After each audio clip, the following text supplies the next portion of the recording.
Selamat pagi anak-anak ibu semuanya. Nah, anak-anak ibu, sebelum kita mulai pelajaran, marilah kita berdoa dulu. Wahyu, siapkan teman-temannya.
Siapa yang tahu di sini keyakinan kelas itu apa? Ya. Nah, pada semester sebelumnya kita sudah membuat tata tertib kelas kita, iya kan? Nah, kalau namanya itu apa namanya? Peraturan kelas. Ya, sudah kita buat pada semester 1 kemarin. Sudah. Nah, pada awal semester 2 ini peraturan kelas ini kita ganti, kita rubah namanya menjadi keyakinan kelas. Ya, apa itu keyakinan kelas tadi? Tata tertib yang akan kita buat bersama. Ya, nah itu ya. Kata-katanya di sini kita memakai kata-kata yang positif. Nah, dan kita masukkan nilai-nilai kebajikan. Ya, contohnya ada misalnya ibu contohkan satu, ya. Misalnya menjaga ketertiban kelas dengan penuh tanggung jawab. Bisa? Bisa? Nah, boleh nanti answer nanti boleh. Nah, apa kata-katanya misalnya? Apa yang keyakinan kelas yang dari answer? Nanti kita satukan. Ya, bisa nak? Bisa? Kita coba ya, sama-sama ya. Ini dari kamu, ya. Nanti kita satukan mana yang akan kita ambil nanti keyakinan kelasnya. Bisa? Oke?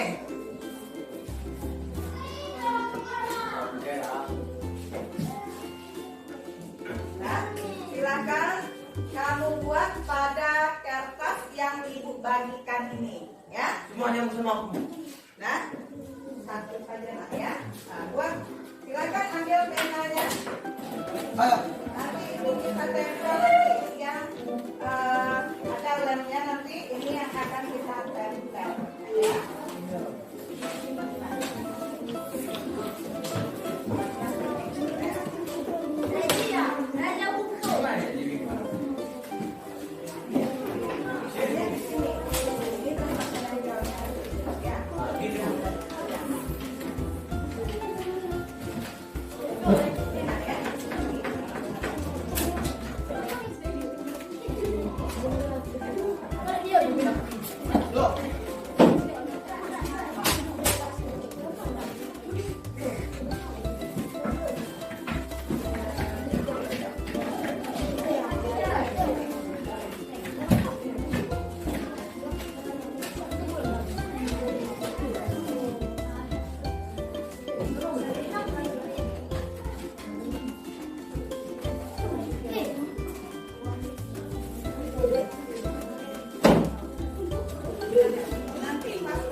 Ya, satu saja.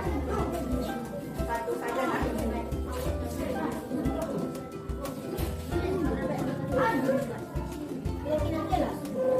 Iya, apa saja.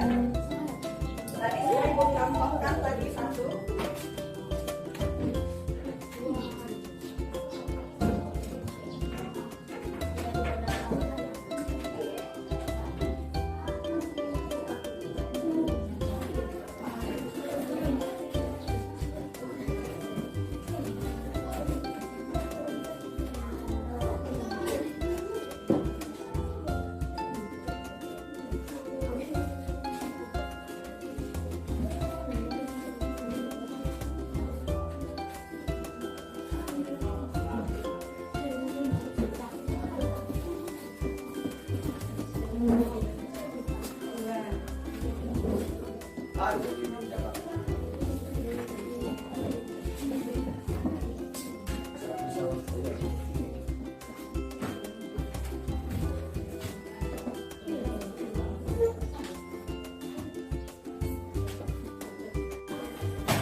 Nah, udah siap seluruhnya nak? Nah, kita coba dulu. Coba Alvin, apa yang dibuat nak? Menjaga kedamaian kelas. Ya, ada tambahannya? Ada? Bagus ya. Coba lagi nak? Guslan, coba. Mengerjakan tugas dengan penuh tanggung jawab. Iya, bagus. Coba siapa? Tepi.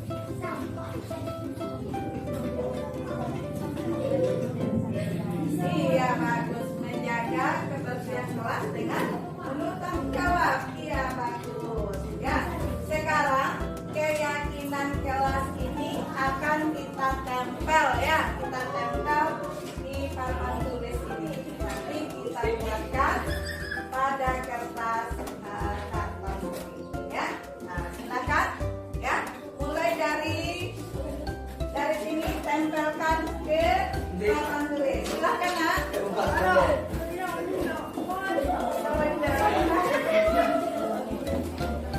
Ini buat.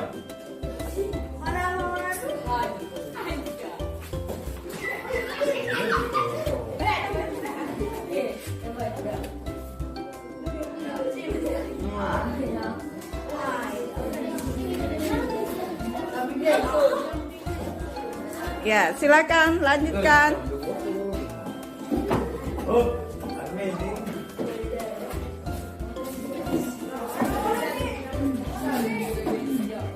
Terima kasih.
dengan penuh tanggung jawab. Iya, bagus ya.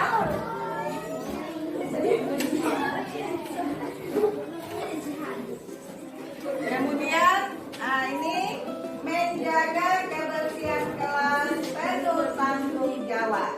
Mengerjakan tugas dengan tanggung jawab. Oh, ini hampir sama ya. Ini ya, menjaga.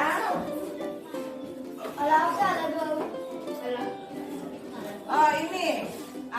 Mengangkat bangku dengan penuh tanggung jawab. Ini mungkin ini yang tiket nih ya.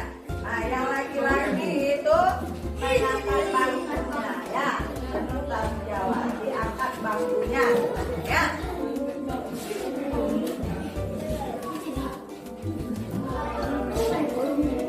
Ini membantu sesama teman. Ya bagus ya, membantu sesama teman. Kemudian menjaga kebersihan kelas dengan penuh tanggung jawab. Oh, ini sama ya, menjaga kebersihan kelas. Ini menjaga kebersihan, iya bagus. Mengerjakan PR dengan penuh tanggung jawab, iya bagus ya.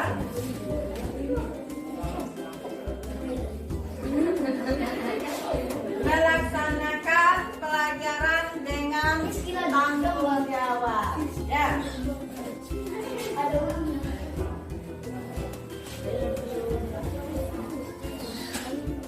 Mengerjakan tugas dengan tanggung jawab. Iya, bagus.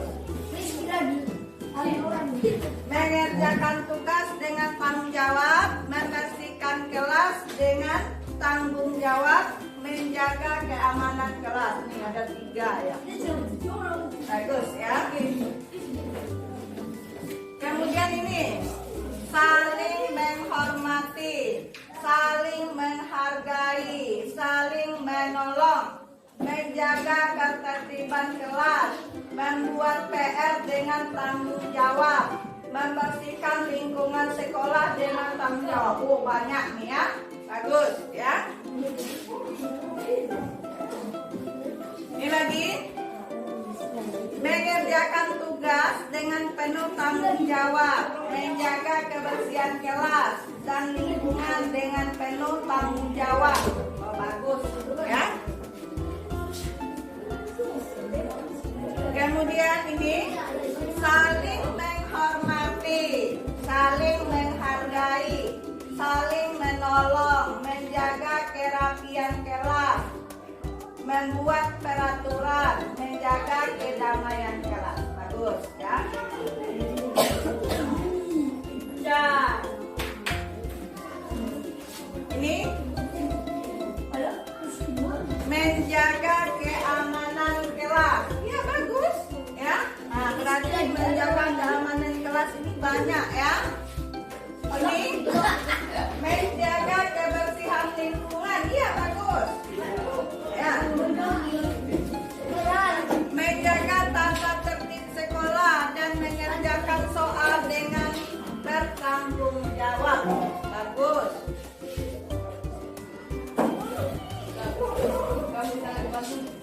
Menjaga kebersihan kelas dengan penuh tanggung jawab, menerima pelajaran dari guru dengan penuh tanggung jawab. Ya, bagus.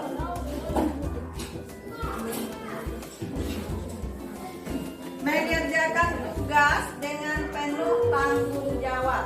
Oh, bagus ya. Menjaga kebersihan kelas dengan penuh tanggung jawab, menerima pelajaran dari guru dan mengerjakan dengan baik. Ya, bagus.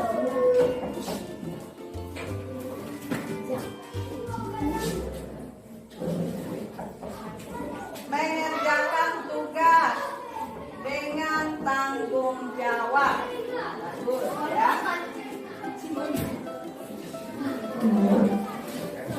Menjaga lingkungan kelas dengan tanggung jawab, menjaga lingkungan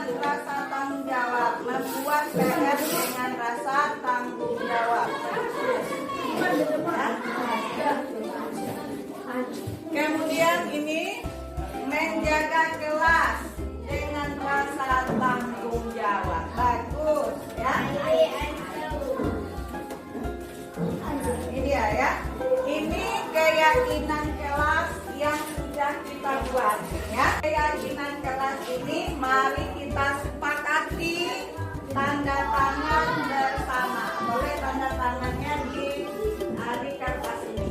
Ya, silakan dari Angka. Silakan. Ambil penanya masing-masing. Ya. Lanjut. Mbak, kita tanda tangan ini.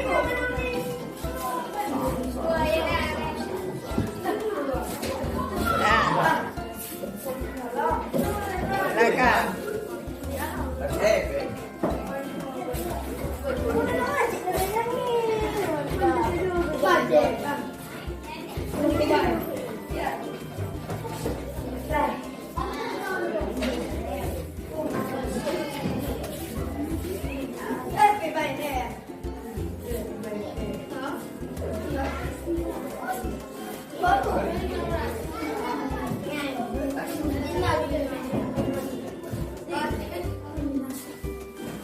Silakan.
Bismillahirrahmanirrahim. Assalamualaikum warahmatullahi wabarakatuh.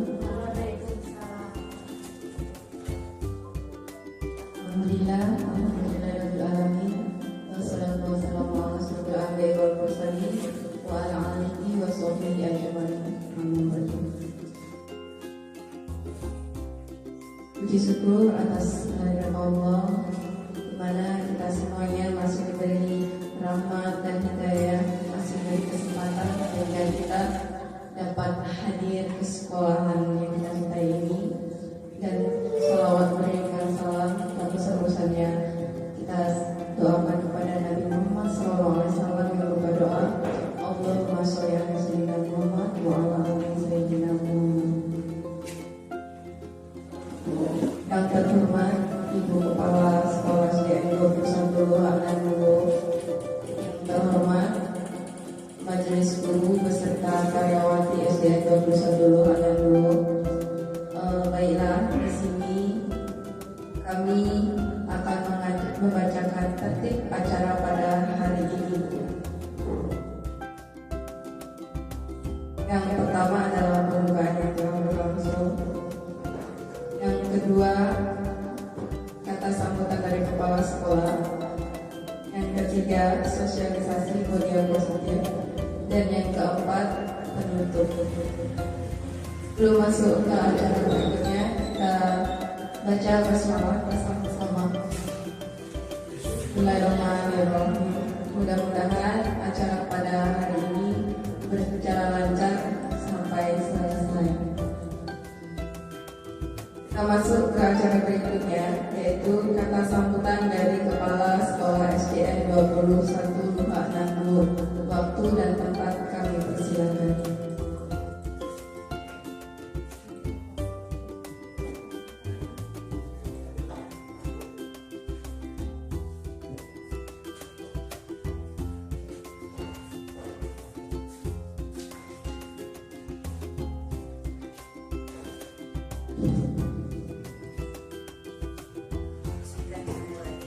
Assalamualaikum warahmatullahi wabarakatuh. Alhamdulillah, alhamdulillahirrahmanirrahim. Wassalatu wassalamu ala asyrofil anbiya'i wa ala alihi wa sahbihi ajma'in.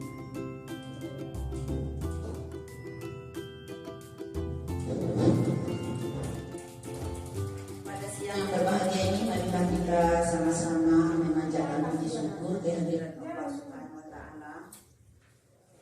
Dengan izin dan rahmatnya pada hari ini kita bisa duduk bersama beserta tenaga pendidikan SDN 21 Banangko, yaitu dalam rangka mengikuti sosialisasi nanti yang akan dilaksanakan oleh salah seorang guru kita, yaitu Ibu Reni Handayani SPD, yang akan nanti dipaparkannya tentang aksi nyata calon guru penggerak modul 14 budaya positif. Kemudian bersalawat kita kepada junjungan besar kita Baginda Rasulullah Muhammad SAW dengan mengucapkan Allahumma shalli ala sayyidina Muhammad wa ala ali sayyidina Muhammad.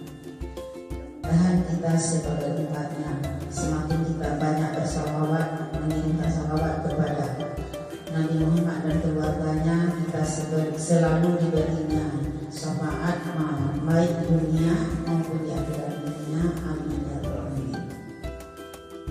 Yang sama-sama kita hormati Bapak Ibu guru beserta tenaga TU SDN 21 Banangko, pada hari ini Kamis tanggal 26 Januari 2023, kita ambil cap efektif anak kita sejenak. Ini nanti untuk mengikuti yaitu sosialisasi dari salah seorang guru kita. Kemudian dalam hal ini, walaupun kita menyita waktu jam efektif anak, bukan berarti kita merugikan jam pelajaran anak. Dengan sedikit kita mengambil waktunya, mudah-mudahan kita bisa mengambil banyak manfaat dari sosialisasi ini. Bapak Ibu sekalian, sebelum kita mengikuti sosialisasi ini, perlu kami sampaikan, walaupun di sekolah ini baru terpilih hanya satu baru guru kita sebagai guru penggerak, mudah-mudahan tahun depannya akan diusul yang lainnya. Karena sekarang ini sudah wajib mengikuti guru penggerak yang umur gurunya di bawah 50 tahun. Kemudian dalam hal ini kami sampaikan juga, karena di sini Ibu Reni sudah mengikuti calon guru penggerak, sudah dimulai beberapa bulan yang lampau, sekarang masih dalam proses. Mudah-mudahan dengan moto guru penggerak, yaitu tergerak, bergerak, dan menggerakkan. Yang pertama dulu tergerak di hati kita. Tergerak di hati kita bagaimana kita mengikuti proses pembelajaran di sekolah ini sesuai dengan tuntutan zaman. Karena seperti kita lihat sekarang, zaman teknologi semuanya serba digital. Bahkan anak-anak kita juga sudah diseleksi mengikuti digital. Kemudian bergerak. Sesudah hati kita tergerak, kita bergerak melaksanakannya. Jangan kita setengah-setengah. Kita memang fokus dengan arti kata kita tidak melalaikan, tidak meninggalkan kewajiban kita. kita di sekolah, yaitu sebagai guru atau pendidik. Kemudian menggerakkan. Menggerakkan, kami harapkan di sini Ibu Reni juga bisa memotivasi kawan-kawan yang lain, bisa menggerakkan kawan-kawan yang lain, bagaimana bisa menyampaikan proses pembelajaran dengan menggunakan perangkat pembelajaran yang sekarang tidak sulit lagi kita dapatkan karena semuanya sudah ada bisa kita cari, misalnya apakah di grup, di YouTube, Google dan segala macam. Mungkin ini sebagai harapan dari kami dengan mengikuti calon guru penggerak ini, Bu Reni bisa mengajak kawan bersama. Kemudian sebaliknya, kawan-kawan ini jangan kita menerima saja, kita juga harus proaktif karena nanti kita juga akan mengikuti seperti ini. Tidak bisa enggak, apalagi di sekolah ini guru-guru kita ini muda-muda semua. Mungkin kami dengan Bu Yus yang sudah di atas 50 tahun. Jadi anak-anak yang adik-adik, anak-anak yang di bawah ini, yang di bawah 50 ini tidak bisa nanti menghindar dari ini. Jadi itu harapan kami kepada Bu Reni, bimbing kawan-kawan, kemudian kawan yang lain jangan pasif. Kita harus aktif mengikuti ini. Barangkali sekian sebagai kata sambutan dari kami. Terima kasih atas perhatian kita semua. Wabillahi taufiq wal hidayah. Assalamualaikum warahmatullahi wabarakatuh.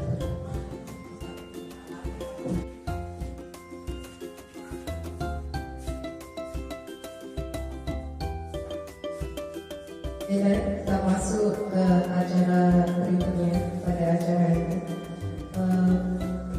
yaitu sosialisasi budaya positif yang nantinya akan dinarasumber oleh Ibu Reni Handayani SPG.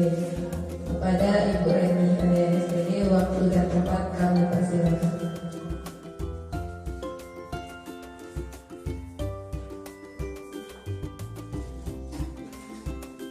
Assalamualaikum warahmatullahi wabarakatuh.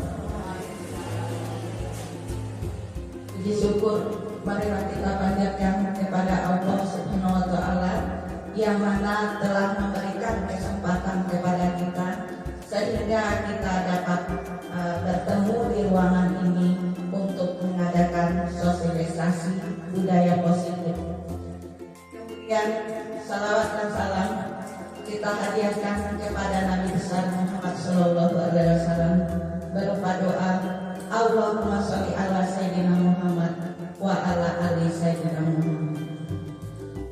Baiklah, di sini saya tidak menggurui, tetapi saya hanya berbagi pengalaman atau praktik baik dari budaya positif ini. Di sini dalam pendidikan guru penggerak ini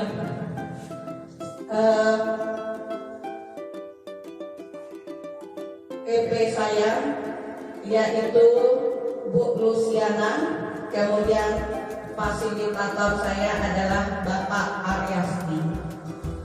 Di sini pembahasan sosialisasi ini yang pertama disiplin positif dan nilai-nilai kebajikan universal. Yang kedua, teori motivasi, hukuman dan penghargaan, restitusi. Yang ketiga, keyakinan kelas. Yang keempat, kebutuhan dasar manusia. Kelima, restitusi, 5 posisi kontrol. Kemudian yang keenam, restitusi, segitiga restitusi.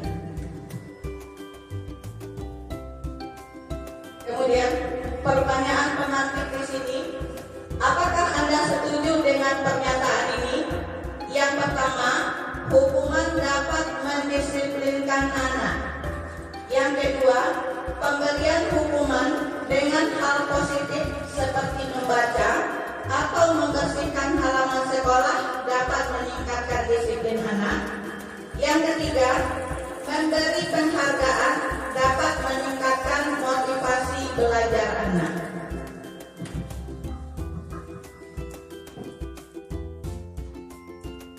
Kita lihat yang pertama, disiplin positif dan nilai-nilai kebajikan universal. Apakah makna disiplin? Nah, ketika kita mendengar kata disiplin ini, apa yang terbayang di benak Anda?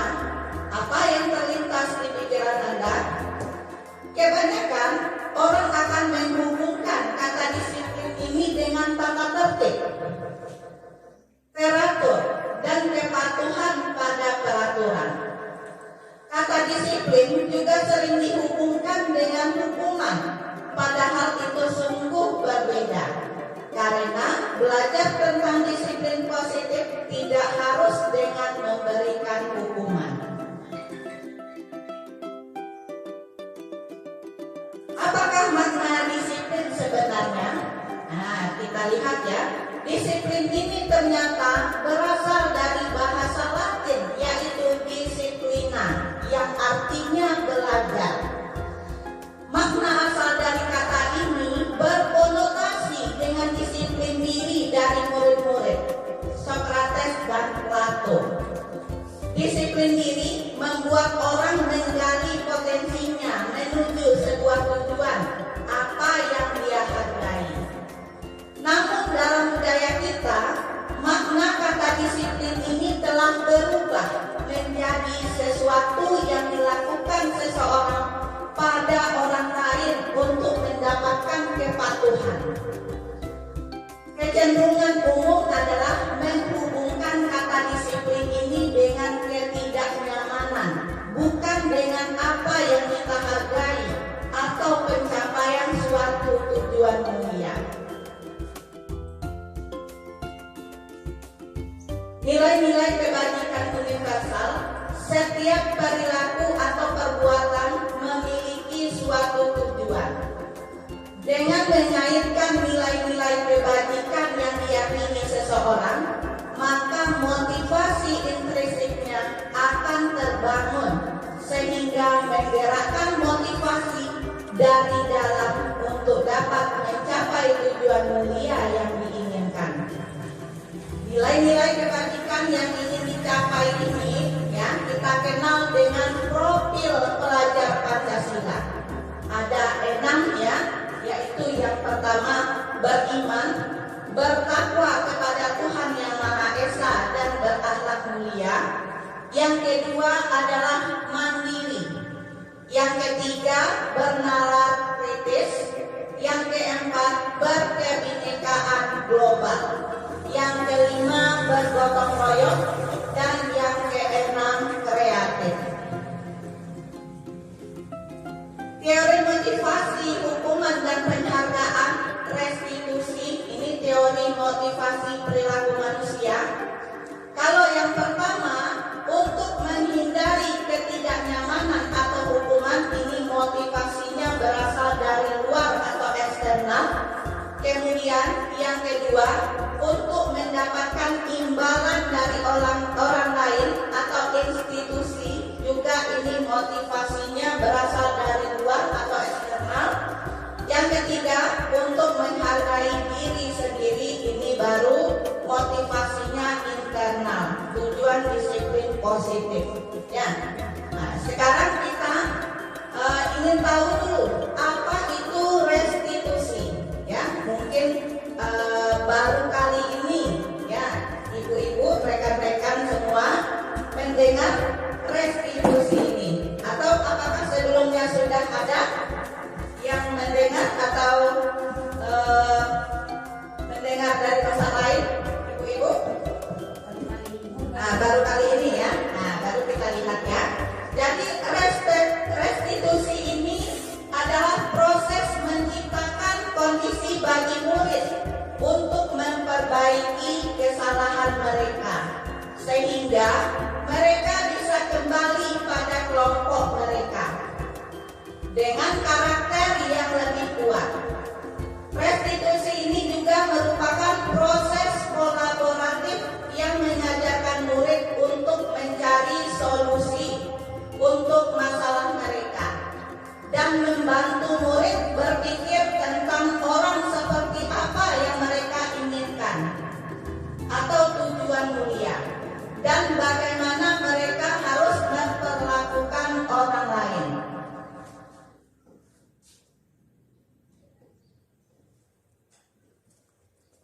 Ciri-ciri restitusi di sini, yang pertama, bukan untuk menebus kesalahan, namun untuk belajar dari kesalahan. Yang kedua, memperbaiki hubungan. Yang ketiga, tawaran, bukan paksaan. Yang keempat, restitusi menuntut untuk melihat ke dalam diri. Yang kelima, restitusi mencari kebutuhan dasar yang mendasari tindakan. Yang keenam, restitusi diri adalah cara yang paling baik. Yang ketujuh, restitusi fokus pada karakter bukan tindakan. Yang kedelapan, restitusi fokus pada solusi. Yang kesembilan, restitusi mengembalikan murid yang berbuat salah pada kelompoknya. Yang ketiga, kita lihat keyakinan kelas. Sebelumnya mungkin kita, termasuk saya juga, ya. Saya juga baru mengetahui di sini keyakinan kelas. Selama ini saya mengetahui itu peraturan kelas. Iya, ibu-ibu, bapak-bapak. Selama ini sebelum memulai pelajaran atau pada semester 1 awal, itu biasanya kita bentuk peraturan kelas. Nah, yang mana di situ kita bersama murid itu menyepakati apa yang akan dilakukan, tata tertib apa yang akan kita laksanakan di dalam kelas ini. Sekarang peraturan kelas ini kita ubah menjadi keyakinan kelas namanya. Pembentukan keyakinan sekolah atau keyakinan kelas. Yang pertama, keyakinan kelas ini dia bersifat lebih abstrak daripada peraturan yang lebih rinci dan konkret. Yang kedua, keyakinan kelas berupa pernyataan universal. Yang ketiga, pernyataan keyakinan kelas senantiasa dibuat dalam bentuk positif. Yang keempat, keyakinan kelas hendaknya tidak terlalu banyak sehingga mudah diingat dan dipahami oleh semua warga kelas.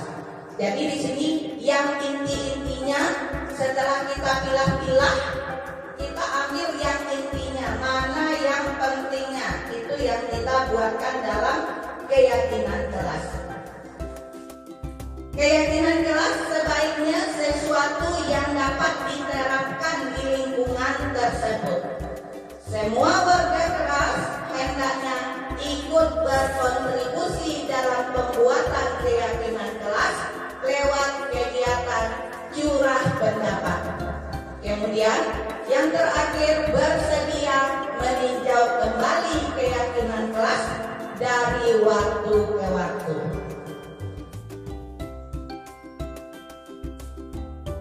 Ini adalah contoh keyakinan kelas antara peraturan dengan keyakinan kelas. Kalau peraturan biasanya selalu kembalikan buku ke tempatnya. Berarti kalau keyakinan kelas dia hanya simpel saja. Apa yang nilai yang kita terapkan, yaitu bertanggung jawab. Kemudian misalnya dalam peraturan kelas itu dilarang mengganggu orang lain. Berarti keyakinan kelasnya nilainya yaitu menghormati orang lain.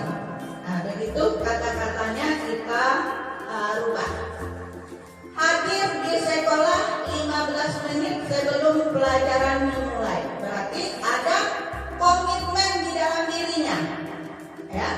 Nah, itu rasa komitmen di dalam dirinya. Hadir di sekolah 15 menit sebelum pelajaran dimulai. Kemudian dilarang melakukan kekerasan. Berarti keyakinan kelasnya keselamatan, menghormati orang lain. Begitu juga seterusnya.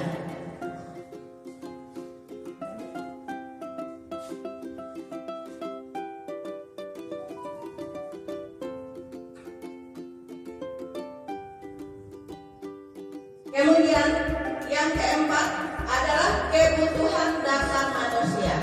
Jadi di sini di dalam diri kita ini ada 5 kebutuhan dasar yang harus kita penuhi. Yang pertama, bertahan hidup. Apakah? Ya, bertahan hidup kita? Ya. Kemudian kasih sayang dan rasa diterima. Apakah kita memerlukan itu? Perlu ya. Kemudian yang ketiga, penguasaan juga perlu. Kemudian kesenangan. Apakah kita perlu senang? Perlu. Harus refresh ya. Direfresh terus. Tidak bekerja terus ya. Tapi ada selingannya untuk kesenangan kita. Kemudian yang kelima ada kebebasan. Ya, kita semua tak ingin hidup kita dikekang. Jadi kita ingin ada kebebasan. Nah, ini dia kebutuhan dasar manusia ya. Jadi seluruh tindakan manusia memiliki tujuan tertentu. Semua yang kita lakukan adalah usaha terbaik kita untuk mendapatkan apa yang kita inginkan. Ketika kita mendapatkan apa yang kita inginkan, sebetulnya saat itu kita sedang memenuhi satu atau lebih dari satu kebutuhan dasar kita, yaitu kebutuhan untuk bertahan hidup, kasih sayang dan rasa diterima, kebebasan, kesenangan, dan penguasaan. Jadi, ketika seorang murid melakukan suatu perbuatan yang bertentangan dengan nilai-nilai kebajikan atau melanggar peraturan, hal itu sebenarnya dikarenakan mereka gagal memenuhi kebutuhan dasar mereka. Kita lihat ya, banyak kita lihat murid-murid kita. Mungkin di sini ya ada anak itu yang ingin selalu diperhatikan oleh gurunya. Ya, tiap sebentar dia bicara, nggak mau disuruh dia nggak mau. Dia ingin didengar oleh gurunya. Nah itu dia mungkin rasa atau kebutuhan dasar itu belum terpenuhi di rumah, makanya dia ingin dipenuhi di sekolah begitu. Nah, misalnya perhatian dari orang tuanya kurang, kasih sayang, maka dia mencari kasih sayang di sekolah. Nah, begitulah contohnya. Kemudian yang kelima di sini posisi kontrol. Ya, di sini bisa kita lihat ya, mungkin di posisi apa kita. Nah, bisa kita lihat di sini. Yang pertama itu ada penghukum. Seorang penghukum bisa menggunakan hukuman fisik maupun verbal. Orang-orang yang menjalankan posisi penghukum senantiasa mengatakan bahwa sekolah memerlukan sistem atau alat yang dapat lebih menekan murid-murid lebih dalam lagi. Guru-guru yang menerapkan posisi penghukum akan berkata, patuhi aturan saya, atau awas, kamu selalu saja salah, pasti selalu yang terakhir selesai. Mungkin dalam kegiatan yang kita lakukan di sekolah ini, ya, mungkin anak yang tidak memberikan PR, ya, akan kita berikan sanksi. Ya, misalnya, coba kamu karena tidak membuat PR, silahkan kamu keluar, kamu bersihkan halaman tersebut. Itu adalah posisi penghukum. Ya, atau kamu tidak membuat PR, silahkan kamu berdiri di depan, angkat kakinya satu. Nah, ada juga ya seperti itu. Ya, itu adalah posisi penghukum. Ya. Kemudian yang kedua adalah membuat merasa bersalah. Pada posisi ini biasanya guru akan bersuara lebih lembut. Ya, pembuat rasa bersalah ini akan menggunakan keheningan yang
positif di sini berupa hubungan baik yang terjalin antara guru dan murid. Guru di posisi teman menggunakan hubungan baik dan humor untuk mempengaruhi seseorang. Mereka akan berkata, ayo bantulah demi Bapak ya. Kemudian, ayo ingat tidak bantuan Bapak selama ini. Ya sudah, kali ini tidak apa-apa, nanti Ibu bantu bereskan. Ini pada posisi teman. Hal negatifnya bagaimana? Hal negatif dari posisi teman ini, bila suatu saat guru tersebut tidak membantu, maka murid akan kecewa dan berkata, saya pikir Bapak atau Ibu teman saya. Murid merasa dikecewakan dan tidak mau lagi berusaha. Hal lain yang mungkin timbul adalah murid hanya akan bertindak untuk guru tertentu dan tidak untuk guru lain. Murid akan tergantung pada guru tersebut. Itu adalah di posisi teman. Kemudian yang keempat adalah posisi sebagai pemantau. Nah, memantau artinya yaitu mengawasi. Pada saat kita mengawasi, kita bertanggung jawab atas perilaku orang-orang yang kita awasi. Posisi pemantau di sini berdasarkan pada peraturan-peraturan dan konsekuensi. Dengan menggunakan sanksi atau konsekuensi, kita dapat memisahkan hubungan pribadi kita dengan murid. Sebagai seseorang yang menjalankan posisi pemantau, pertanyaan yang diajukan seorang pemantau adalah, peraturannya apa? Apa yang telah kamu lakukan? Sanksi atau konsekuensinya apa? Itu adalah sebagai pemantau. Jadi setiap saat guru itu memantau murid-muridnya. Nah, kemudian yang kelima yaitu sebagai manajer. Posisi terakhir, manajer adalah posisi di mana guru berbuat sesuatu bersama dengan murid. Jadi ini saling kolaborasi, ya. Mempersilahkan murid mempertanggungjawabkan perilakunya, mendukung murid agar dapat menemukan solusi atas permasalahannya sendiri. Seorang manajer telah memiliki keterampilan di posisi teman maupun pemantau. Dengan demikian, bila jadi di waktu-waktu tertentu kembali kepada kedua posisi tersebut bila diperlukan. Namun, bila kita menginginkan murid-murid kita menjadi manusia yang merdeka, mandiri, dan bertanggung jawab, maka kita perlu mengacu kepada restitusi yang dapat menjadikan murid kita seorang manajer bagi dirinya sendiri. Jadi, di antara perilaku ini, yang 5 ini, ya, kita sudah tahu di mana posisi kita. Yang terbanyak di mana itu, Bu? Yang paling banyak? Penghukum. Ya, biasanya kita selalu di posisi penghukum, ya. Sekarang boleh kita naikkan posisi penghukum itu. Biasanya begitu ya, Bu, ya. Sekali-kali ada itu sebagai manajer, ada juga, ya. Sekali-kali. Jadi yang banyaknya kita masih di posisi penghukum, ya. Mudah-mudahan besok bisa kita rubah, ya, menjadi lebih baik, berangsur-angsur, ya. Kita bentuk dulu dari sebelum kita adakan konsekuensi, ya.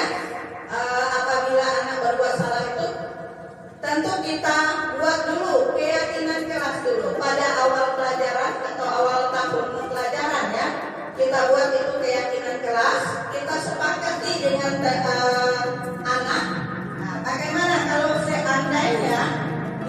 tidak membuat PR misalnya, kita sepakati dulu. Nah itu kan sudah kalau sudah disepakati berarti itu bukan hukuman lagi ya. Jadi dia sudah mengetahui, oh apabila saya tidak membuat PR berarti nanti saya begini. Nah dia sudah tahu konsekuensinya. Kalau hukuman itu kan dia tidak tahu apa yang akan dilakukan guru kalau dia tidak mengerjakan PR. Begitu. Kemudian, ini dia yang posisi kontrol ini, ya kita ambil saja di sini yang posisi hukumnya kita hilangkan. Kemudian merasa orang bersalah kita cut juga di sini. Identitas berhasil atau suksesnya ini kontrol dari luar itu sebagai teman pemantau itu masih dari luar ya. Jadi mengharapkan imbalan atau ketergantungan pada orang lain. Contohnya tadi membuatkan teman tadi membuatkan alasan-alasan untuk muridnya. Kemudian yang pemantau menghitung dan mengukur ya dari peraturan tersebut. Jadi ini masih mengharapkan imbalan atau ketergantungan dari orang lain.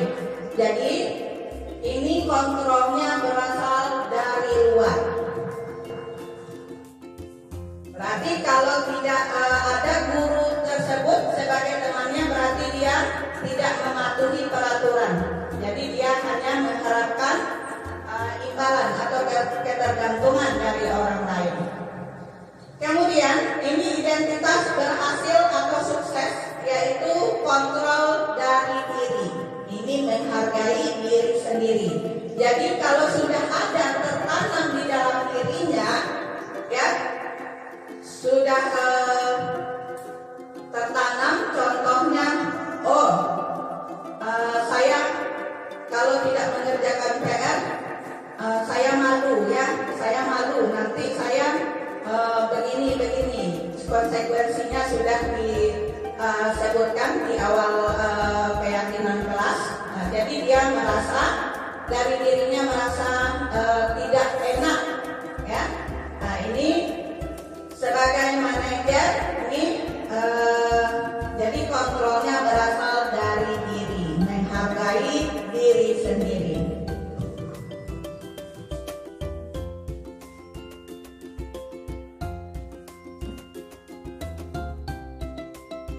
Kemudian yang keenam yaitu ada segitiga restitusi. Jadi dari kesalahan yang dibuatnya, ya kita bentuk ini ada, kita tanya dia. Ini ada bentuknya segitiga restitusi. Yang pertama, ya contoh kasusnya mungkin dia tidak mengerjakan PR atau pakaiannya tidak lengkap atau dia bertengkar dengan murid. Biasanya kalau anak contohnya dia bertengkar dengan murid, nah, bagaimana kita biasanya untuk menghadapi anak yang bertengkar dengan murid ini? Biasanya langsung kita marahi, ya biasanya kita panggil, kita marahi keduanya. Jadi di sini ya kita bentuk segitiga restitusi. Yang pertama ya, seandainya anak yang bertengkar tadi tentu dia emosinya masih belum stabil, masih menangis atau bagaimana dia marah, sangat marah. Nah tentu yang pertama kita lakukan dulu menstabilkan identitas. Kita turunkan dulu amarahnya, emosinya, kita tanya dulu. Jadi yang pertama kita lakukan adalah menstabilkan identitas.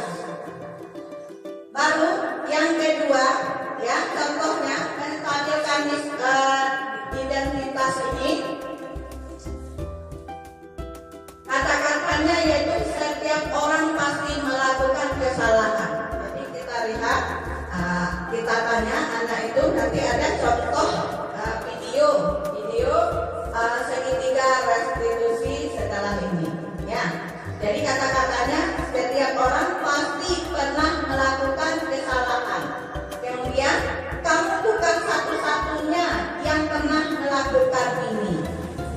Jadi anak tersebut dia merasa emosinya tadi merasa sudah membaik karena sudah distabilkan oleh gurunya. Yang kedua, baru validasi kebutuhan, baru kita tanyakan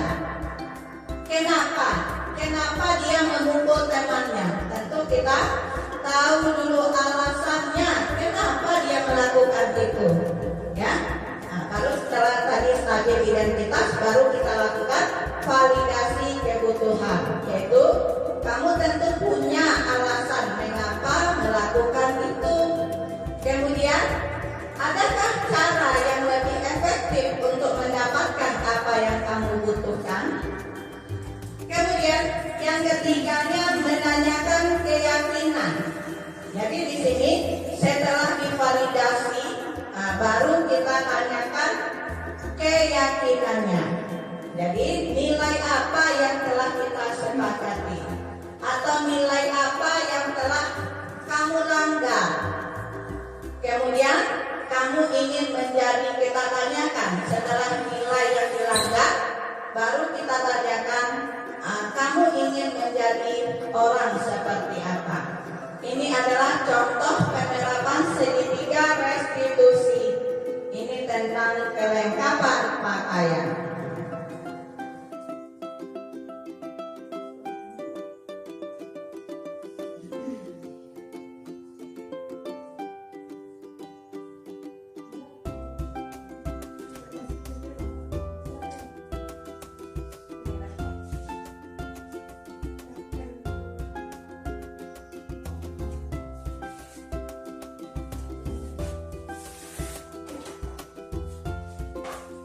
Ini adalah contoh penerapan segitiga restitusi.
Itulah sosialisasi tentang budaya positif dari saya.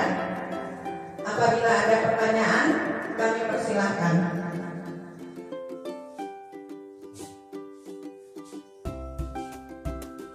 Ada Bu?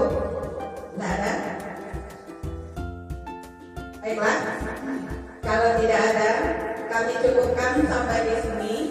Terlebih dan terkurangnya kami mohon maaf. Wabillahi taufiq wal hidayah. Assalamualaikum warahmatullahi wabarakatuh.